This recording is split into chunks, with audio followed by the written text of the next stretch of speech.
Olá, jornalindos e professor Sidney. Eu, juntamente com o meu grupo Camille, Milena, Marcelina e eu, óbvio, Juliana, vamos apresentar uma pesquisa sobre identidade de gênero.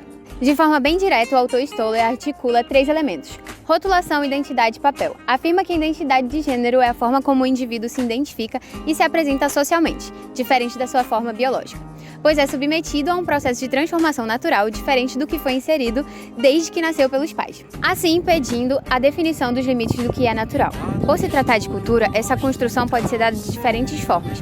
Para que possamos aprender mais sobre o assunto, trouxemos pessoas que se identificam com gêneros diferentes do que biologicamente possuem, para que assim possamos mostrar o seu ponto de vista. Me esqueço se eu fico contigo um pouco mais, mesmo sem te ter aqui, mesmo sabendo que eu nunca vou ter. Querida, eu não consigo em palavras dizer por você, mas é mais do que eu posso, menos do que eu queria. Querida, eu não consigo em palavras dizer. Olá! Me chamo Milena, estou aqui com a Cassandra. A Cassandra é uma das entrevistadas e a Cassandra ela se reconhece como transexual. E Cassandra, em que momento que você se reconheceu com esse gênero? Foi uma evolução. Quando eu era criança, eu já era uma criança diferente e eu gostava de coisas diferentes, brinquedos diferentes que não eram pro meu rótulo no masculino, no caso. Eu gostava de boneca, de sapato, de roupa feminina. E eu fui evoluindo, fui chegando na adolescência e foi quando eu cheguei aos meus 14 anos e comecei a ver que eu era muito diferente. E não que eu era só uma pessoa homoafetiva, que seria um homossexual. Então, eu vi que era diferente e que eu não gostava do meu corpo em si. Eu não me reconhecia no meu corpo. Então, foi quando eu comecei a me questionar sobre mim mesma. O porquê de eu não gostar do meu corpo do jeito que ele é. Então, eu corri atrás de pesquisar, corri atrás de informações, porque é uma questão que mexe não só com os sentimentos, mas sim com o nosso físico, que mexe com o nosso físico, porque a gente quer mudar, a gente quer sair, a gente quer se libertar. Então, aos meus 14 anos, eu me revelei ser uma mulher trans e fui em busca de respostas, de psicólogos, de informações onde pessoas poderiam me ajudar. E que foi uma caminhada longa, foi uma caminhada muito longa, e é isso. Eu tô aqui com a Sai. A Sai tem 19 anos e se reconhece com gênero fluido. E eu queria saber em que momento que você se reconheceu com esse gênero. Eu me reconheci gênero fluido na adolescência, ali por volta dos 15, 16 anos. Cara, a minha descoberta para gênero fluido foi bem diferenciada assim, das descobertas normalmente que as pessoas fazem, que são gênero fluido. Eu comecei me descobrindo pela minha sexualidade, porque eu sou bissexual. E por ser bissexual, eu comecei a conviver com várias outras pessoas que também são desse meio do LGBT. E com isso, com o tempo, eu fui percebendo que eu tinha traços diferentes e jeitos diferentes daquilo que me rotulavam. Eu nunca fui só uma mulher, só que eu também não suporto a ideia de ser um homem, entendeu? Então, tipo, eu não sou nenhum e nem sou o outro. É como se eu fosse um tudo. E o processo de descoberta para ser gênero fluido foi bastante pesquisa, porque para ter certeza de que eu sou uma coisa, eu tenho que saber o que essa coisa é. Eu tenho que ir atrás, eu tenho que entender, porque foi bem confuso no começo, eu não entendia por que eu me sentia tão desconfortável quando me tratavam apenas no feminino ou quando as pessoas simplesmente ouviam que eu falava assim, não me trate só no feminino, e a pessoa passava o resto da vida me tratando no masculino. Sendo que eu fico tipo, não é um ou o outro, é tudo, qualquer coisa. Você pode me chamar de ele, você pode me chamar de ela, você pode me chamar de elo, de ele, tanto faz, entendeu? Tanto que na escolha do meu nome foi algo que eu pensei bastante, eu fiquei um ano e alguns meses decidindo, porque, como eu te falei, é um processo complicado de descoberta. Porque eu sempre fui isso, eu só me prendia numa caixinha que me colocaram desde que eu nasci. E nessa confusão toda eu não me permitia sair, eu ficava com medo, eu ficava confuso, entendeu? E aí, quando eu me libertei gênero fluido, eu ficava pra mim, o meu nome de registro não é o que eu quero que as pessoas me chamem, porque é algo que não é aquilo. É um nome feminino demais, eu não sou uma mulher, não quero. E aí eu lembro que logo quando foi esse processo eu achava que eu poderia ser um homem trans, completamente um homem trans. Só que aí eu fiquei, não sou, não é isso que eu quero, não é isso que é pra mim. Não é com isso que eu me identifico. E aí, tanto que quando eu achava que eu era um homem trans, eu comecei a me mostrar socialmente para as pessoas como Simon. Porque desde criança eu sempre tive esse conceito de, tipo, o meu nome de registro se chama Samia. E eu ficava, tipo, na minha cabeça, Simon combina muito com esse nome, então, se eu for um homem trans, esse é um nome que vai me cativar bastante. E aí eu começava a me apresentar socialmente como Simon, só que foi bem constrangedor pra mim quando eu prestei atenção que não era isso. E aí eu fiquei, então eu vou me chamar de um nome neutro, onde as pessoas possam me colocar como que elas quiserem, entendeu?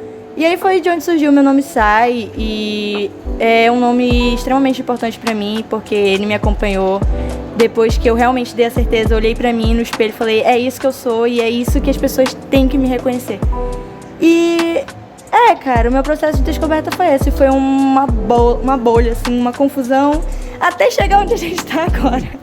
Então, Cassandra, quais os desafios perante a sociedade? Bom, o desafio perante a sociedade, ela já começa englobando o nosso nome, porque o nosso nome, ele impacta de um jeito na sociedade, onde a gente vai em tal lugar e as pessoas querem rotular a gente de uma maneira que a gente não gosta. Pelo nosso gênero, como a gente nasceu, e pelo nosso nome que está no registro, sendo que não é o que a gente gosta de ouvir. Aí já começa o desafio, porque até para mudar o nosso nome, retificar o nosso nome, gera um processo muito grande, engloba um processo muito grande, que é demorado e até sair, até esse processo todo acabar, você ainda, depois que ele acaba, você ainda vai ter que entrar em outros processos para trocar outras coisas, e o desafio vai ficando maior, mas a questão do desafio em questão de nome, ela não é tão grande enquanto a gente sair na rua e ser discriminada. Ao sair na rua, a gente é olhada, a gente é apedrejada. E isso é horrível. É muito horrível. E o preconceito vai mais além em questão do homem. O homem, ele já assedia uma mulher todo dia na rua. E em questão de nós, mulheres trans, os homens acham que a gente é fetiche, a gente é sexualizadas para eles.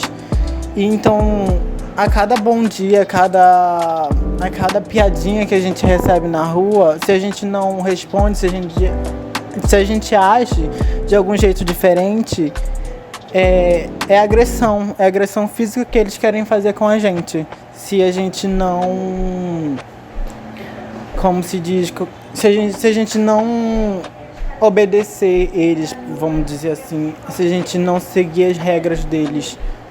Bom, os desafios normalmente encontrados na sociedade é o fato de que as pessoas, elas não querem aceitar aquilo que você é.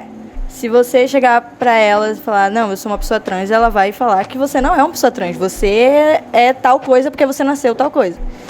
Aí agora tu imagina chegar pra uma pessoa e falar que você é gênero fluido, a pessoa olha pra tua cara e fica tipo, que tipo de gênero é esse? Porque na cabeça normalmente existem 2 gêneros, ou tu é mulher ou tu é homem. Não existe para as pessoas normalmente a não-binariedade, a fluidez de gênero, sabe, outros tipos de o andrógeno e por aí vai. Porque são vários gêneros a serem ditos. Gatinho. E aí, normalmente os desafios encontrados são basicamente esses. As pessoas quererem que você seja aquilo que elas te rotulam, que elas te intitulam e não aceitarem aquilo que você está falando para elas que você é. Como também em lugares sociais, tipo escola, faculdade, trabalho. Normalmente esses locais onde falam que abrangem, que aceitam a diversidade, essas coisas, normalmente é só mesmo por imagem. Porque se você chegar pra eles e falar que você é tal coisa, eles não vão aceitar. Eu sei porque na minha empresa é assim. Então, por exemplo, a questão de você falar aquilo que você é e as pessoas não aceitarem é um dos grandes desafios para qualquer pessoa LGBT. O teu nome, o teu pronome, o teu gênero, o que tu é, o que tu veste, o que tu não veste, entendeu? Tudo isso é motivo de desafio para uma pessoa que não é do estereótipo normal da sociedade. Então, os desafios são esses, que a gente encontra pessoas ignorantes para aquilo que elas não aceitam. Eu trouxe um autor chamado Stoller. Ele traz uma ideia sobre identidade de gênero e ele trata 3 aspectos. O primeiro é a rotulação, o segundo é a identidade e o último é teu papel diante da sociedade. Rotulação basicamente é a questão de que nasceu com a genitália feminina, vai ser feminina, mulher e etc. Em questão de identidade é como tu é criada com a família, tua cultura que é desenvolvida com o tempo e de como a sociedade vai impor isso e tem o seu papel na sociedade, que é como você vai se impor, né, se define e se identifica e como a sociedade vai reagir a isso, como tua família vai reagir a isso. E eu queria saber se você concorda com esse autor. Bom, eu concordo, porque realmente é um processo a se passar. Em questão a gente nasce já com rótulo, a gente nasce já é rotulado pelas nossas genitálias. Em questão do processo, a gente vai, a nossa família já vai bolando um plano futuro para as crianças, para nós crianças, que chega no futuro, chega numa certa idade onde a gente já tem todo esse plano dos pais em mente pra gente, e chega lá no futuro, a gente já se desenvolve diferente. É algo como se o que os nossos pais estão desejando pra gente, a gente não quer. A gente simplesmente se descobre, a gente corre atrás. E eu queria saber se você concorda com esse autor. Ele cita um processo, né, praticamente. Sim, em termos, ele colocou basicamente os desafios o papel como os desafios, né, da vida de uma pessoa que não é do estereótipo normal da sociedade. Bom, eu concordo em algumas coisas que ele fala. Realmente a rotulação é aquilo que te colocam quando tu nasce. Tu já é rotulado uma coisa. E se tu mudar essa rotulação no futuro, tu já subjugado começa na família. Tu é julgado na família, daí vai pra sociedade, até que as pessoas te aceitem como você é. Você sofre um processo muito longo de discriminação. E o papel na sociedade, o meu, por exemplo, é mostrar que não é só um ou outro, não é só X e Y. Você pode ser qualquer coisa que você quiser ser, você é aquilo que você quiser ser, entendeu? É isso, basicamente, é o meu papel na sociedade. E falar também para os jovens, para as pessoas que estão se descobrindo agora, que estão nesse processo, que cada um tem seu tempo. Não é porque fulano já saiu do armário que tu tem que sair do teu armário. Não, tem um momento onde você vai se olhar e falar, não, agora é minha hora, eu preciso ser quem eu sou, entendeu? E é basicamente esse o nosso papel na sociedade, mostrar os desafios, a gente que já vive isso na pele, escancaradamente, mostrar os desafios que é ter seu nome aceito, que é ter o seu gênero aceito, que é ter os seus pronomes aceito, que é você estar incluso numa sociedade que te respeita, que não te falam que você é diferente, sendo que você é normal, a gente é normal, não é porque a gente não tá naquilo que a sociedade impõe pra gente desde que a gente nasce que a gente não é normal. Então, o papel é esse, é você mostrar para as pessoas que não é fácil, mas também não precisa ser extremamente difícil. Você não precisa se matar por algo que pode se tornar um pouco simples, menos complicado, entendeu? Essa foi um pouco da minha história, o meu desenvolvimento. E, galera, sejam compreensíveis. Trate uma pessoa bem, trate. Se você vê uma pessoa trans na rua, não olhe, não fique olhando muito. Em questão de nome, eu sei que é difícil porque até eu, como mulher trans, erro às vezes pronomes, mas peça desculpa quando errar, ou então tente formular antes na sua cabeça, antes de falar com a pessoa, porque um erro machuca a gente, machuca bastante, mas tem pessoas que erram e nem pedem desculpa, então simplesmente peçam desculpa, porque isso já faz diferença, muita diferença. Então, tratem pessoas trans como pessoas como qualquer outra, porque somos normais, somos pessoas normais. A partir dessas duas entrevistas que acabamos de assistir com uma pessoa trans e uma pessoa do gênero fluido, podemos perceber que, apesar de ser um tema tão atual e tão da nossa geração, elas ainda assim enfrentam grandes problemas perante a sociedade. E o primeiro que a gente pôde perceber foi o processo que elas têm que enfrentar, que envolve desde a sua infância até a sua adolescência, até a hora de assumir o seu papel na sociedade. E isso nós vemos que pode parecer tão simples, mas ainda assim a sociedade faz com que ela seja de um jeito tão complexo e não compreensível. Isso ocorre pela falta de conhecimento que enfrentamos hoje em dia pela nossa sociedade. É fato que a nossa geração vive em constantes mudanças e não podemos ignorar isso. Nós devemos aceitar e respeitar cada indivíduo do jeito que ele é. Identidade de gênero. Assim, impedido a definição de limites do que é natural no mercado. Pode... Calma. Vai. Eu falo. Ah, já? Tá vendo como é? Agora eu te entendi, Segundo o estudo, ele vai fazer uma ideia sobre identidade de gênero. Então, ele traz três aspectos: a modulação, a identidade e tem o papel diante da sociedade. A modulação é a questão de, ao nascer, você é controlada com as suas identidades. Acabamos de assistir, podemos perceber, cara, esse áudio.